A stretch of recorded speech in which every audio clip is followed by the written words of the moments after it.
Good evening, everyone, and welcome back to Bible Basics with Pastor Steve. Hey, I see that Mike and Kim have already said hi, which is interesting because my view meter says that nobody's watching right now, so I know that it's wrong. That happens sometimes. It's usually right.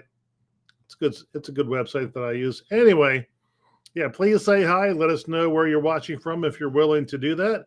Tonight, we're going to be talking about Elisha and Jezebel. I've been promising this for a while. Tonight, we're actually going to do it. We're going to finish up with the Ahab and Jezebel cycle. We're doing a survey of the Bible 1 week at a time. Each week, we're hearing a retelling of a critical Bible story that I think everybody needs to know. I strongly suggest that you read it ahead of time if you can. So you can email me at the email that is listed on your screen there, and you'll be put on the mailing list so that you get the paraphrasing in advance. That also, I send it out on Tuesday afternoons, so that also reminds people, hey, tonight we're having Bible study. Also, you can use that address to send me any questions you might have, either about last week's class or this week's class or whatever, or even things that you would like me to look at in the future. You can send those to me if you would like. And if you fall behind, it's easiest to find previous classes on YouTube, but you can find them on Facebook as well. Hey, Roseanne is here. Hey, the Vargos are here. Well, good to have you here, Vargos and Mom Jean. And Cindy Brown is here as well. Let me see if my view counter, my view counter is working now. Very good. All right. So I don't say this very often, but please hit like or subscribe, depending on which platform. That like the video, subscribe to the channel, and that helps more people discover what we're doing here. And I think it is good for us to have new people join our class from afar when possible. Let's go ahead and have a word of prayer, shall we? Gracious God, may the words of my mouth and the meditations of all of our hearts be acceptable in your sight, for you alone are our rock and our Redeemer. Amen. So tonight, hey, Barbara Hamilton's here. Good to have you here as well. Tonight, we're summarizing quite a bit of material. I'm doing 2 Kings chapter 3, chapter 8, and chapter 9, and there's a bunch of stuff. Hey, John Ewan's here. Good evening. Bunch of stuff we're skipping over here, a couple of battles, and I'm summarizing quite a bit with what I do. I think we've got the gist of the events, though, so let's go ahead and get started, shall we?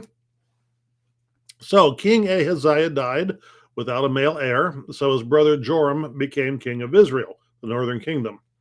He reigned for 12 years. He wasn't as bad as his parents, but he was bad. Israel continued to worship the Baals under his reign. In the 12th year of Joram's reign, Ahaziah became king of Judah. The two men were brothers-in-law, and Ahaziah was just as bad as Joram. The two of them joined forces and went to war against the Arameans. Joram was wounded, and the two kings went to Jezreel so Joram could recover. While Joram was laid up, Elisha sent one of his prophets on a mission. The prophet went to Ramoth Gilead, where he found Jehu, who was one of the commanders in Israel's army. And the prophet asked to speak with Jehu alone, and then poured oil on his head. He said, "The Lord says, I am making you king of Israel. You must kill every male in Ahab's line to punish them for killing my servants. Jezebel must die too. She will be eaten by dogs, and there won't be enough of her left to bury." Then the prophet ran away. One of Jehu's officers asked, "What did that religious nut want?" And Jehu said, "You know how those guys talk." "No, actually, I don't," he said. "Tell me what he said." "He said he had a message from the Lord and that I had been chosen to be the next king." Well, much to his surprise, Jehu's men immediately laid their cloaks on the ground in front of him. The trumpets blew as they shouted, "Jehu is king." Jehu and his men rode to Jezreel to assassinate Joram. As Jehu approached, he was seen from a distance. Joram was concerned. So he sent several messengers to ask if he came in peace, but each messenger he sent fell in line with Jehu's men and didn't come back. The lookout told Joram, "The leader drives his chariot like a madman. Only Jehu drives like that." So the two kings, Joram and Ahaziah, mounted their chariots and rode out to meet Jehu. Joram asked Jehu if he came in peace, and Jehu answered, There can be no peace as long as your mother keeps leading the nation into idolatry. Joram shouted to Ahaziah, "Run, it's a trap." But as Joram turned his chariot, Jehu shot him in the back with an arrow, killing him. They shot at Ahaziah too, and they wounded him, but he didn't die immediately. He made it all the way to Megiddo before he died. His men took his body to Jerusalem and buried him there. Jehu had Joram's body thrown onto the field where Naboth's vineyard had been. Naboth and his family had been murdered by Joram's mother Jezebel. Jehu had been there and remembered what God had said about it, so he felt that this was poetic justice. Jezebel was in Jezreel when all this played out.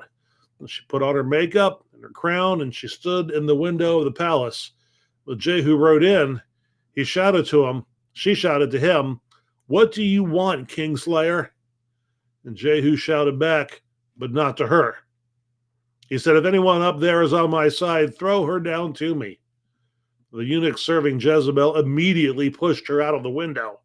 She landed on the pavement as the army entered the city, and the horses trampled her. Blood was everywhere. Jehu went inside and had a meal. Afterward, he said, "I suppose we should bury her. She was royalty after all."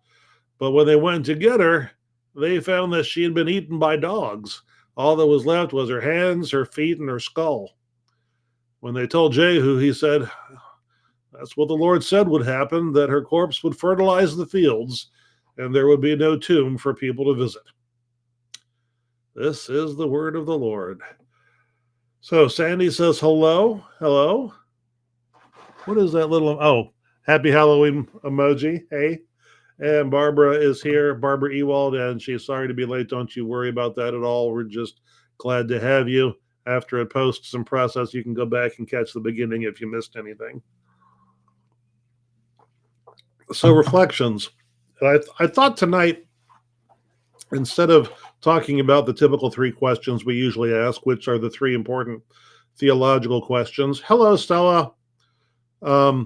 We would the theological questions that we normally ask are: what does the story tell us about God?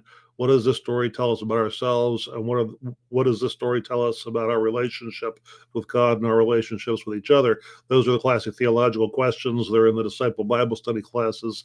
They're what we use in seminary. But tonight I thought I'd talk a little bit about karma, or at least the way we use the word karma, not the way it's used properly in Indian religions like Hinduism and in Buddhism, but the way we use the word in America today, which is the idea that people kind of get what they deserve. It's the idea that good deeds lead to good outcomes, and that bad deeds lead to bad outcomes. And karma says that sooner or later people are going to get what they deserve. It kind of functions like a law of nature. So you may have heard about deism.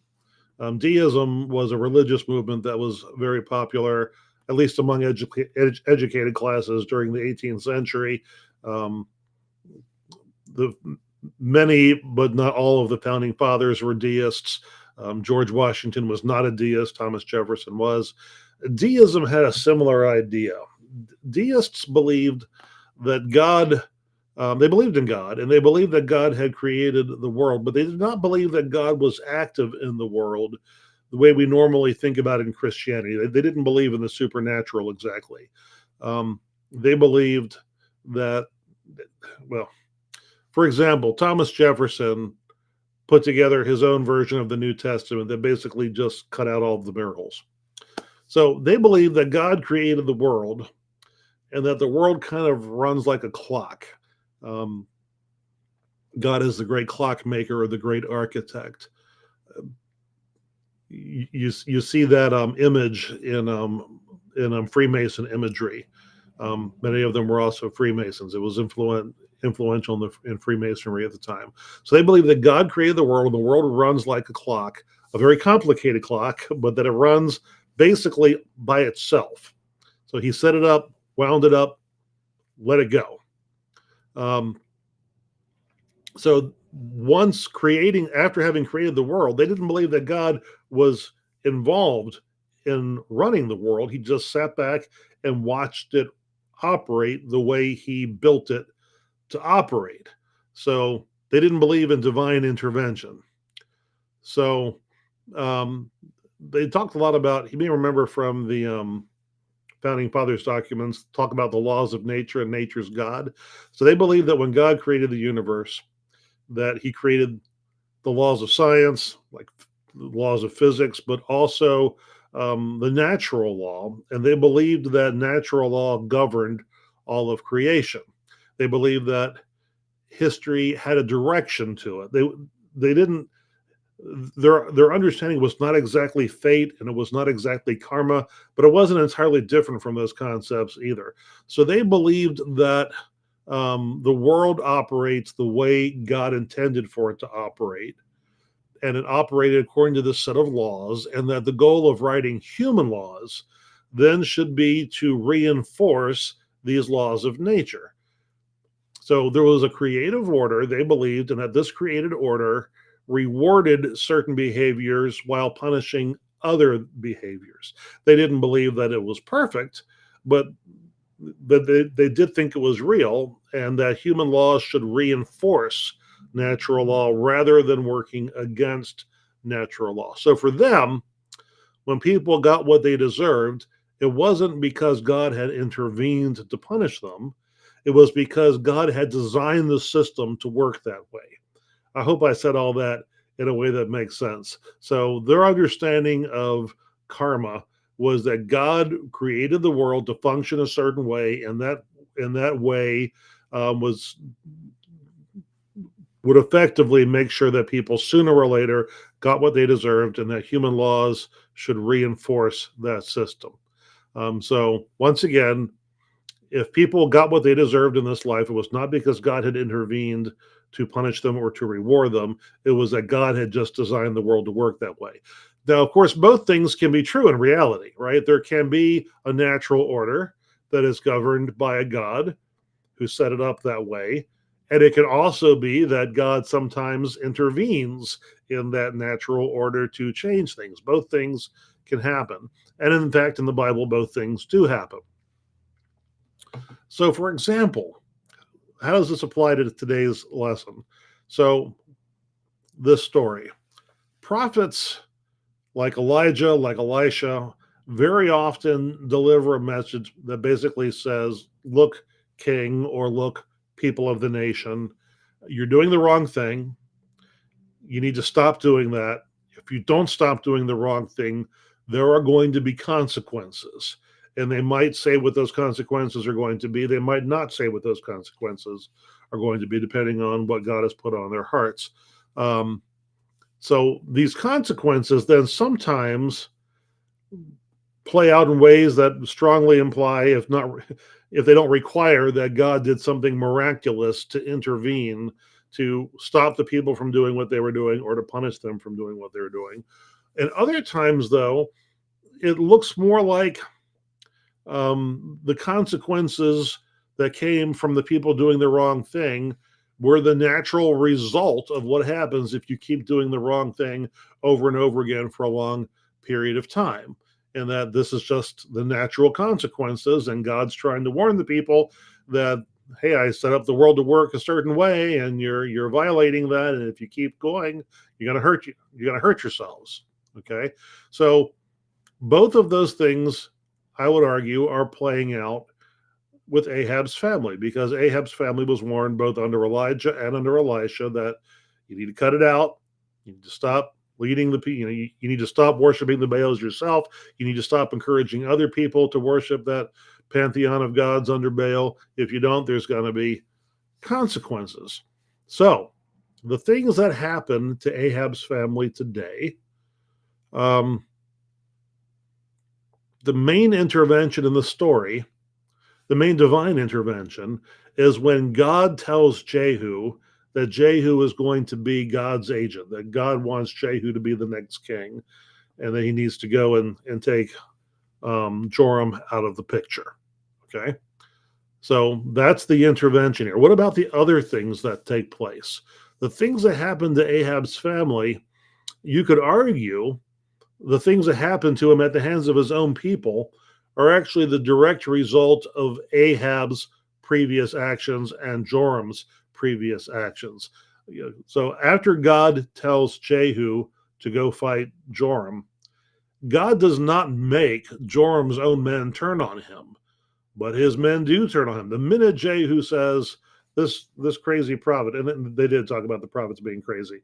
The minute Jehu says, this crazy prophet thinks I'm supposed to be the next king, the people around him all go, that's a great idea. We'd love to have you be the next king. Let's go end this king. They were primed. They were already ready to do that. Ahab's dynasty was not popular, right? So God doesn't make Ahab's Joram, the son is Joram, or Jehoram, depending on where you read it. God didn't make Jehoram's men turn on him, but they did. God does not make those messengers that he sends out join into the rebellion. God does not make the horses trample over Jezebel's body. Or does God make those horses trample over Jezebel's body? You could argue it either way, right? So either way, God warned them, they ignored the warning, and there were consequences. Whether the consequences were divine intervention or just things working themselves out doesn't ultimately matter, because even when things just sort of work themselves out, they're following the natural law that God created.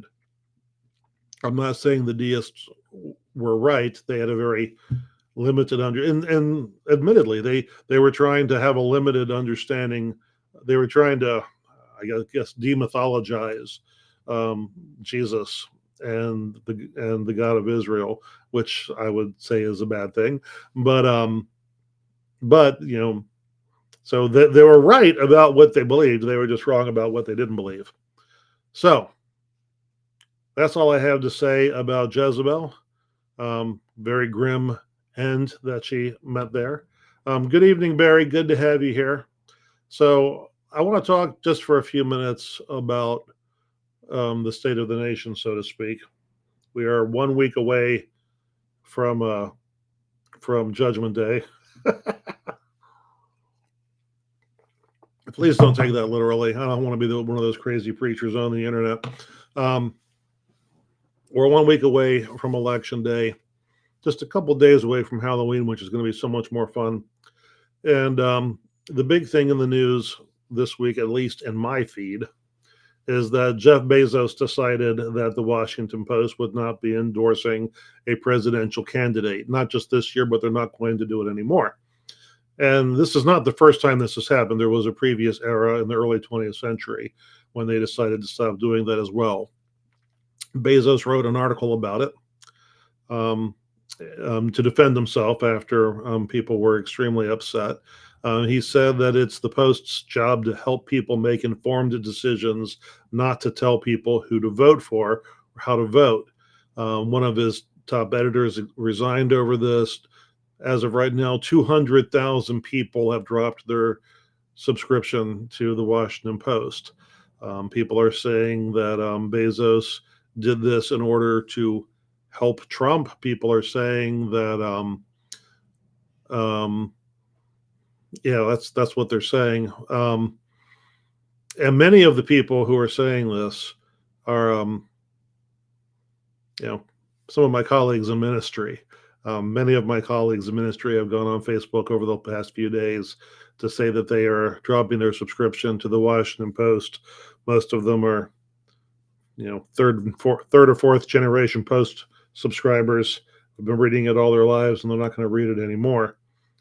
And that saddens me. Not because I'm a big fan of the Washington Post. I'm certainly not. I don't read it anymore. I don't read any of the main newspapers anymore. Well, that's not true. I read bits and pieces of all of them. I don't sit and read any of them as an entity. I'm thinking about how back at annual conference back in May, one of the people who spoke to us was the president of Wesley Theological Seminary, which is David McAllister Wilson. Great man, brilliant man, great academic, great man of faith. And he said two things in his speech. The first was that he said the United Methodist Church is and has always been a progressive evangelical church, which is always going to put us outside of the mainstream, both politically and theologically. The other thing he said was, which goes along with it, is that the church can never be either. These were his words. He says, "We cannot be the chaplains of the right nor the cheerleaders of the left. We must maintain an independent voice." And everybody cheered this. Everybody, as well they should. Everybody said that's exactly right. The thing is, though, that some of the people who cheered him saying that we need to have an independent voice and that we can't be either the chaplains of the right or the cheerleaders of the left are now saying they're going to drop their subscription to their newspaper because the newspaper didn't back the candidate they wanted. And with all due respect to my colleagues, I find that to be inconsistent with what we said back in May. Now, having said that, I'm going to be honest, I'm kind of ambivalent about this whole thing because, I read what Bezos wrote, and it sounds great. In a perfect world, newspapers wouldn't have an editorial bias and they wouldn't endorse candidates. They would just be trying to give us an unbiased, true accounting of the facts that we could then use to weigh the pros and cons of both candidates and their policies and characters and everything. In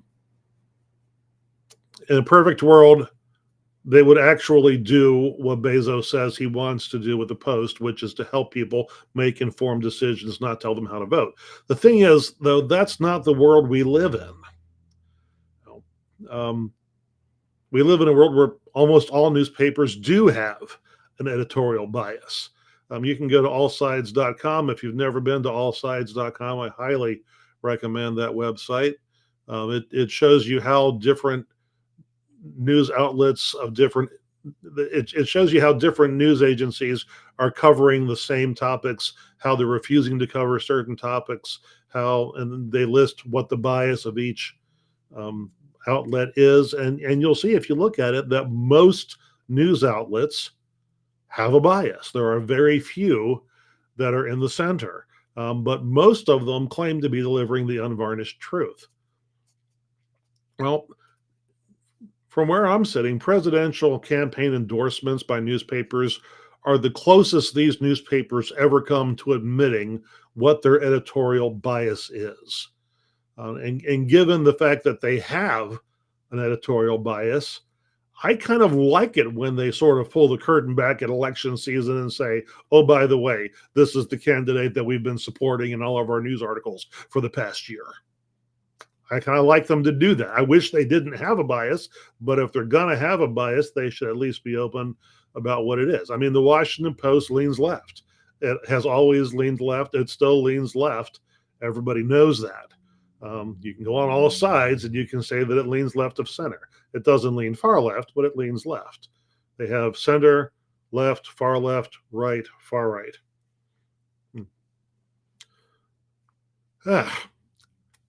Under the Trump administration, when Trump was president, the Post went after him hard. They adopted the motto, democracy dies in darkness. And most people thought that that was a direct reference to Trump's rhetoric toward the mainstream media at the time. The Post still has an editorial agenda. Bezos probably has an agenda too, but I don't pretend to know what that agenda is. I mean, he says his agenda is he wants to move the Post toward the center. Well, a lot of people are saying that Bezos is just trying to make money or he's just trying to help Trump. He's never tried to help Trump before.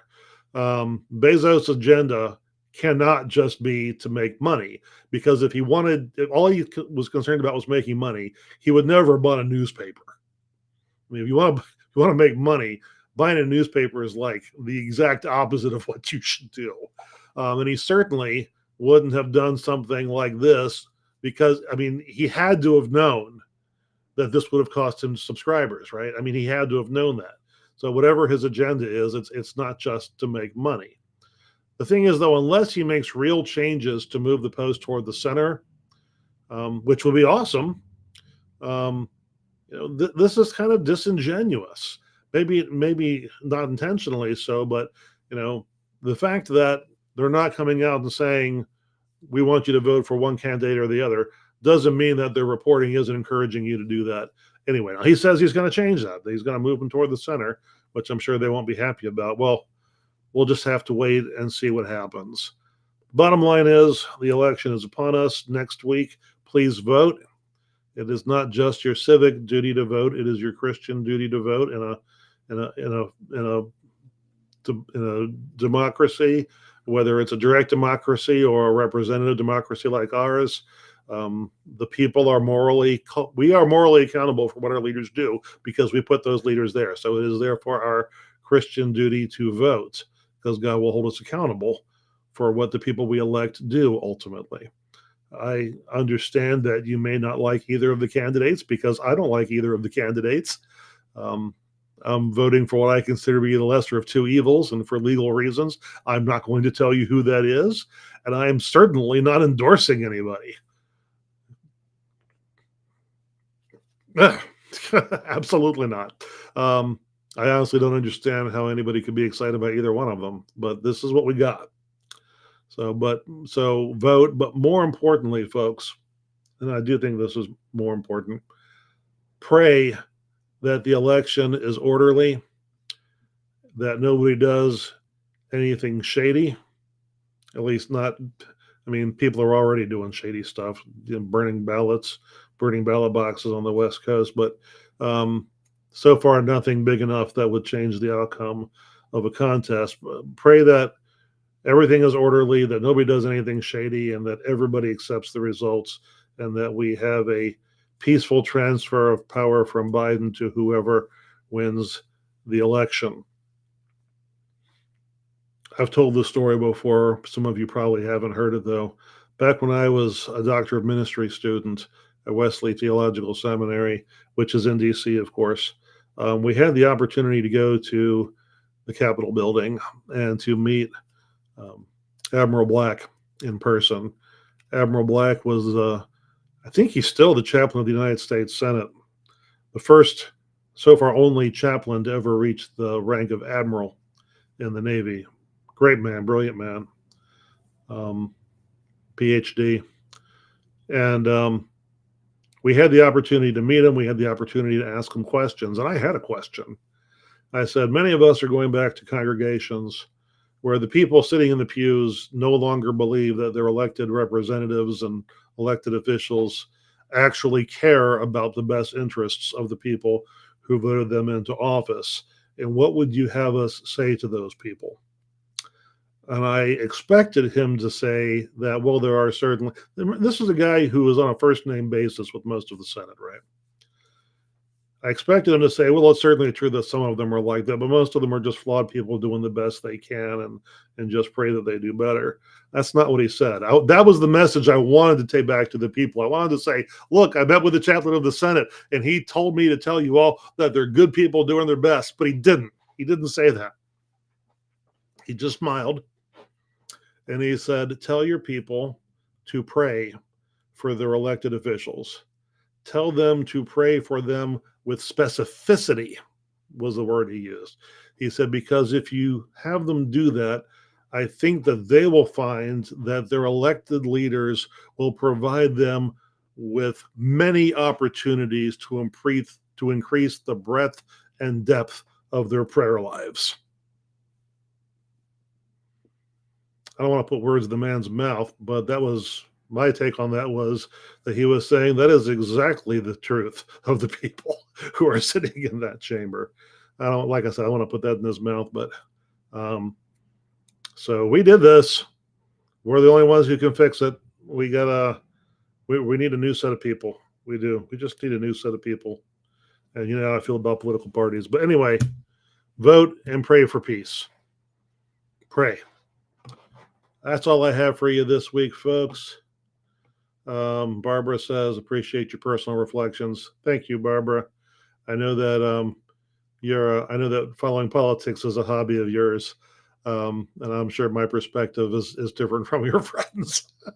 So I appreciate those sentiments. So next week, we're going to do a big time skip, and we're going to go to King Joash, one of the very few kings in the Bible that God considered to be a good king. So don't forget to email me any questions you've got. If you do send me, you're very welcome, Barbara. If you do send me a question, I will not, when I read it, I will not put your name on it unless you expressly tell me that that is okay. So, like I said, don't forget to like the video and share the video on your Facebook feed if you think other people in your friend group might be interested in joining us. Anyway, I will see you either in church or online. Until then, God bless, and let's close with a word of prayer, shall we?